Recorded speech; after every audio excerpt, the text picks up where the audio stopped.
chez Callaway ou plutôt du nouveau chez Odyssey? Une ligne blanche en forme de fléchette pour bien s'aligner, voici les nouveaux putters Dart. Le leader du marché corrige ainsi son point faible, la visée. Le repère blanc n'est pas là pour faire beau, il agit sur le regard pour centrer parfaitement la balle au milieu du putter. C'est l'évolution de ce qu'on avait fait en two ball et en marksman. Il s'est trouvé qu'après analyse, on s'est aperçu que beaucoup de joueurs rajoutaient des lignes sur le two ball ou marksman. Donc on a décidé de faire un putter avec une ligne. Il y a obligatoirement, quand on s'aligne devant la balle, le positionnement de balle au plein milieu du sweet spot et un vrai accompagnement de la balle. Donc en sachant qu'il faut faire un tiers, deux tiers ou 50-50 pour l'accompagnement de la balle, c'est un putter fantastique.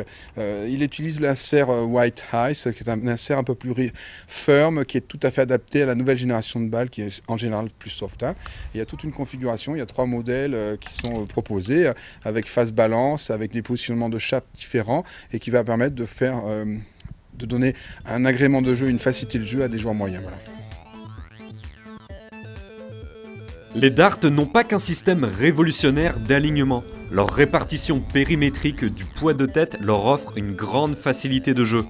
Et pour aiguiser le feeling de ces putters assez massifs, on peut moduler le poids total grâce à des masselottes amovibles. Voilà donc pour le golfeur débutant et moyen.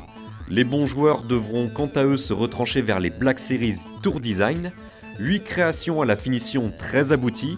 Voici d'ailleurs le 8e engin, un petit bijou pas facile à manier, mais vraiment très bien équilibré. Et parmi les 70 putters d'Odyssey, on finira avec un objet de collection.